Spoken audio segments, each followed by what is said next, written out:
Hello and welcome back to Heart and Soul's Yoga Live channel. Today I'm interviewing a new friend I've just recently made, Lauren Becker, who is a relationship and intimacy coach. So she accesses our own kind of sense of self, our own sense of intimacy, familiarizing ourselves with ourselves before we are then entering relationships with other people, which I find incredibly intriguing. So Lauren, maybe before we get into the depth of this, tell us a little bit more about yourself, how you became who you are right now and what your work consists of. Yeah, so I went through a journey with myself where I completely disconnected from my body, who I was, who I naturally inside of myself was, and that created turmoil on the outside with relationships, with friendships, with my work situation, and I ended up making myself incredibly ill. And I got to a point in my life where I really had to reassess that, and I essentially was dying on the inside, and life was numb and boring, and I felt completely separated and lonely from everyone, and it really made me wake up and reassess everything. So since then I've been on this journey to awaken aliveness in myself, and that has come through my relationship with my connection with myself, and that then permeates out into the rest of my relationships in life. Sounds very fascinating to me. I trust that if you're watching this and if you've ever had any issues in that sort of realm, you're intrigued by now as well. So let's delve straight into it. We're thinking for today we're going to discuss intimacy and how we need to tap into ourselves and into our sense of self before we can create true intimacy. And intimacy is actually so much more than just physical intimacy, sexuality. It's intimacy as in feeling really close to each other, right? Talk to us about this a little bit, about what intimacy consists of when we look at it in a holistic way, and then we can discuss how we can create that for ourselves, for others. Yeah, so intimacy, basically the more that we know ourselves and inhabit ourselves, then the more we can allow relationships around us, including the external world, to also get that depth within us. So that consists of allowing us to dive into being completely immersed within our emotions, our emotional body, our mental body, our belief systems, our spirit and soul, and what that wants to express out into the world, and obviously our physical and nutritional body as well. So the more we really live in those bodies without suppressing them and shutting them down, and really welcome them in and allow them in our life, then the more we feel safe and enjoy being in them, i.e. intimacy, then the more others can also come into those homes within ourselves.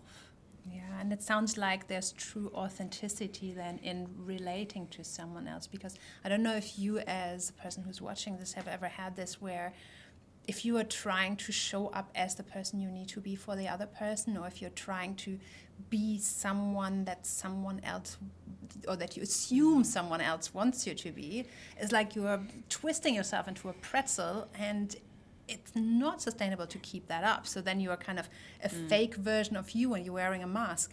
And that can never down the track really work. So it's about, what I'm hearing is, it's about really delving into you to create a real honest, authentic relationship with yourself first, right? And how do you do that? Like, what are the pathways you are taking to be able to do that? So the first big one is emotions. A lot of the times we have essentially disconnected from our body. So every single time we go into something, we will generally feel an emotional response within our body. If it's something that we don't feel safe to actually feel, or that we have been taught that it's not okay to feel, then we disconnect from it completely and entirely. And what that does is, it's almost like so if you could imagine our body like a hose with water running through it, that's our life force energy. So these are emotions are energy in motion. So our body is literally running life force energy through it all the time. And when we don't want to feel any emotion, it would be like kinking a hose or stopping the water, wanting to come out. Eventually, over time, it's going to block, and we're going to be completely disconnected from any water that wants to come out. So when we start to disconnect from any kind of emotion, any kind of feeling, we literally start to disconnect from all feelings. And over time, we then start to become numb and disassociate from ourselves. It's literally like almost divorcing ourselves, essentially. I often, because I work with people sometimes with similar issues, and it's like you've cut it off here. There's an interesting piece of information that I have learned that might relate to your work, where we say people are born with different key modalities. Some people are highly visual, some people are highly auditory, and some people are highly kinesthetic, so touchy-feely. We're both, so it's okay for us to touch each other. And there is another modality that's called AD, audio digital. That's the people who are processing in their brain, people who are overthinkers, who are rational analysts, and who are often even, like, to a degree, despising the feeling and all the, the fairies over there who are being overly emotional all the time. The interesting thing is that when I rated myself in this regard, that's like 10 years ago, I came out highly AD and highly kinesthetic. So I went to my teacher and asked her, how can that be? That doesn't feel right. And she laughed at me and she said, nobody is ever born an AD person. Nobody is born living in their mind and rationalizing. The rationalizing part, the AD modality, is a protection mechanism that we access when we learn, often in early childhood, sometimes later, that to be highly sensitive and highly feeling isn't safe, either because we're being laughed about or because it's not what our family does, how our family system functions, etc. So that basically the only safe place to go is to cut off right here and live in our head. I trust that resonates with you as well. Absolutely. So then, if you are working in a very body-based, very physical way, if I understand correctly, right? How do you tease people back out? Like, if somebody is watching this right now who is living in their head, what are simple things that can be done to come back home to your feeling? Yeah. So the first thing is to literally just place a hand on your body and take your attention down into that area. Breath is a really big key to bringing us back into our body. So we can literally breathe into any area of our body, and what we're actually doing is we're utilizing our mind to send our awareness down into that part of our body. So when we do that, it's almost like we're awakening the cells in that area of the body. And a lot of the times we haven't actually done that type of work before. So there's a different kind of there's initially maybe a numb response or a bit of a disconnected response that comes up. But the more you start to take your attention into where, it could be your lower belly, could be your heart, and just simply breathe down into those areas and allow any sensations that are there to be there, then that will eventually start to grow and build. It's like a muscle. It literally is like a muscle. We've practiced the muscle of being up in our heads and functioning from that place throughout our everyday life, and coming back to the balance of the relationship between the muscle in the head and the muscle in the body is just a matter of cultivating and growing that opposite. Yeah, and with that, the beauty is that it's not something that you have or don't have, or you can or can't do. It's something that over time you can create. And the other beauty is, and correct me if I'm wrong here, that the negative emotions we have, the fear, the anger, or even the numbness truly, is the exact entry portal into that work. Because often we're going like, something is wrong with me, I finally want to do something happy, joyous, fun, etc. But you can actually utilize that darkness or that numbness or that gray to go exactly where you need to go to unlock all the other ones, right? Yeah, and one of the things that I also like to share with my clients is that it's just energy, neutral energy. The only reason that we don't want to feel it or do want to feel it is because we have put a story to it or a polarity to it from something in our childhood, like you mentioned before, that we've been through. So if we were to take away that perspective and look at it from the perspective of, okay, if this was just neutral energy wanting to move through my body, what are the sensations that I'm feeling? How do I let it move through my body, which is usually sound, breath, and movement?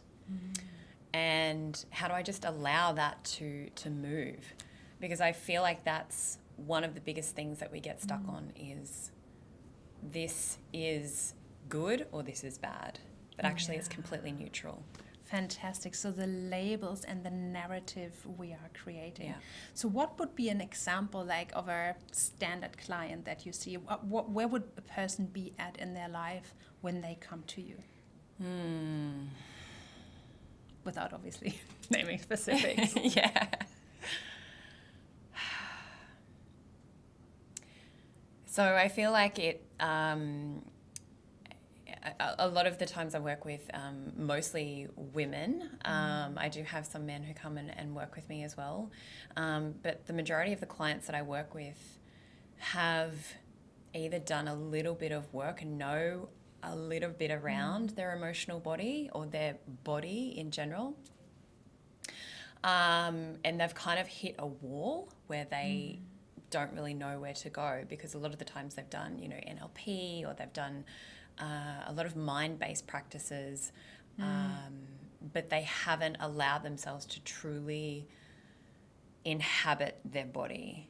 So they're kind of trying all these different things rather than letting themselves be in what it is that they want. Yeah, and I find that particularly with women, the mind-based stuff can only take us so far. I agree with you. But there is, if the issue is that you're overthinking and that you're in your head too much, then being in your head more, thinking about it, is just going to get you more of the same. And I have, like, in the last few months come to think of it as a very masculine versus a very feminine energy type of coaching. Whereas the masculine is very much thinking it through, making new resolutions and then taking new steps and more linear. That the female one, it doesn't mean that the other one doesn't work, but it's very much about being present first and feeling into what is first and acknowledging and validating what is first. And then seeing how we can transmute that from the inside, right? Yes.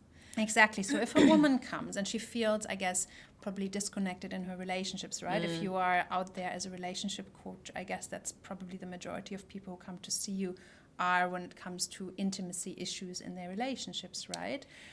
What is it? Well, actually, no, it's not that. It's actually not. a lot of, Interesting. I do get couples, and I also get women who are desiring to be in a relationship or desiring passion in their business.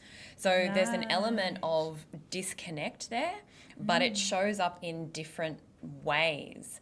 And so it's interesting because I call myself a relationship and intimacy coach, but it's actually a lot about our relationship and our intimacy with ourselves first and foremost, as we're discussing. And I love that you so beautifully mentioned about the masculine and the feminine, because it is that dance, that relational dance, because we have masculine and feminine within us. And, I like to look at it as majority of our headspace is masculine and our body is feminine. That's not solid, but how do we let these two dance with each other?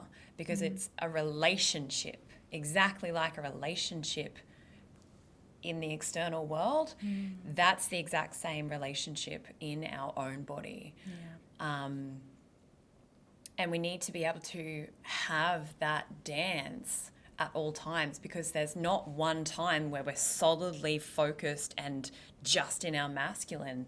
There has to be the support and the input of the feminine within that, right? Our mind doesn't just focus and our body doesn't come along at all. Yeah, they it's have the to relationship. walk hand in hand for sure. And the thing is, like, I see it often that women are so exhausted by life and so burnt out and so like they are reaching that point on the ladder, the thing that they were aiming for career-wise, etc. But they're coming there and finding that it's an empty space. That's kind of a recurring theme. It's like it's not what it set out to be, and it's not what it was promising to be. So then if we relate that back to intimacy, that's where we started off. Like, how can I then reacquaint myself with myself so that whatever steps forward I take are actually based on authenticity and are truly me? What's your take on that? Yeah, so I feel like it comes back to that whole getting to know ourselves a lot better, first and foremost, to then be able to output that, and that is through connecting it with our heart very much so as well. Is like, what is it that we actually truly want? How do we actually really want to show up in the world?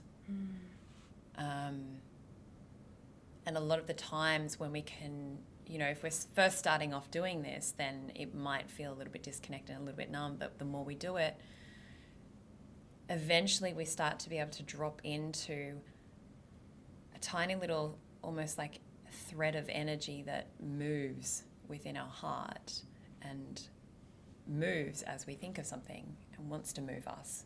And that's the part that really can feel maybe a little bit vulnerable. But that's the piece. Yeah. And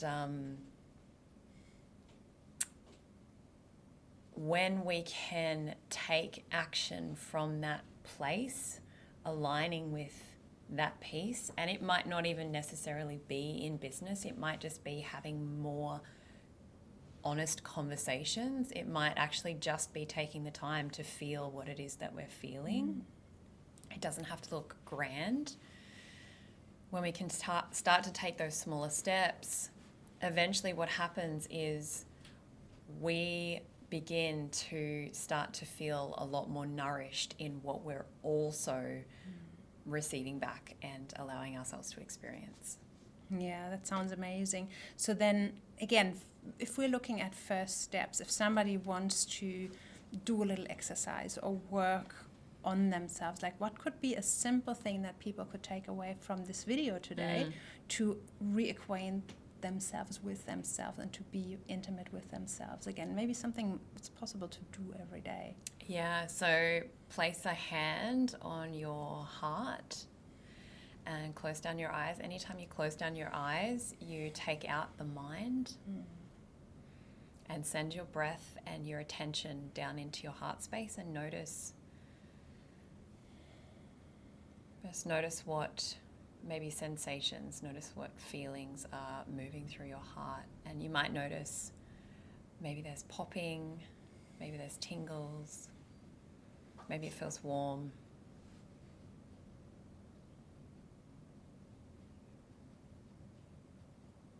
And just noticing what your heart feels. And then if that feels okay for you, you might be able to notice if there are any other areas in your body that the sensations are louder in, and take your awareness down into that and be with those.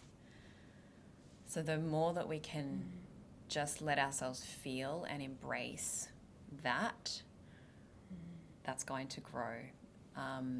So that would be one. And then the second one would also just be to put on a song and again close down our eyes and just start to literally slowly feel our body and notice what the relationship is with our physical body. Beautiful. Yeah. There's something that comes to my mind from that. Heart. Something that comes to my mind from that is it's very truly present sort of energy, right? And there is like this motherly element about that. Do you know, and you might remember if you hopefully had a good mom around you or a good maternal figure, someone who hugs you, who holds you, and who, even when you're crying, even when you're upset, even when you're angry, is willing to just be with you, not talk you out of it, not scold you for feeling what you're feeling, not kind of gaslight you into, oh, you're not right, that you shouldn't even be feeling this sort of thing, but really to just be willing to hold you. I definitely know that with my son, I am making efforts to do that. Doesn't mean I'm always successful with it. Sometimes I'm too busy and in my own head as well, but the physical embrace of my child holds the same type of energy as doing the same thing for myself and giving myself that same gift. Yeah, and the beauty of it, and this is why I guess it threads into relationships, is that masculine, the gift of the masculine is presence. And feminine really loves to be seen and witnessed. And we see it in relationships, actual relationships. You know, the person with the more feminine heart really loves to have solid presence from their partner. Yeah. And that's the exact same thing that we're doing with our body. We're literally taking our presence down into our body, which is more feminine, and allowing that space within our body to be seen, heard, and felt and witnessed. And there's a nourishment in that. Yeah, fantastic. That sounds so exciting, and it sounds like a very enticing journey to start becoming present with ourselves and create that intimacy. Lauren, I thank you so much for being here, and I know that we are already having plans for having more conversations, and I really appreciate it, because this is, like, I feel a really complementary sort of space of working rather than just the head space. As I said, I think we can go so far rationalizing ourselves through our issues, but then coming back home and actually integrating that in a physical way, and then in a holistic way, hopefully moving forward, is really powerful. So what we are going to do, if you have watched this and you have enjoyed this conversation as much as I have, we're going to leave Lauren's details, including her website, including her social media, etc., at the bottom of this video. If you have enjoyed our content, make sure that you like our channel, and then if you want, hit the bell button so that you can get updated when we are putting out more content. And as always, if you have questions, if you have remarks, if you have your own experiences in this regard that you would like to share, feel free to leave a comment down in the comment section, and we'll be happily answering to those comments soon. Thank you very much, and see you again soon.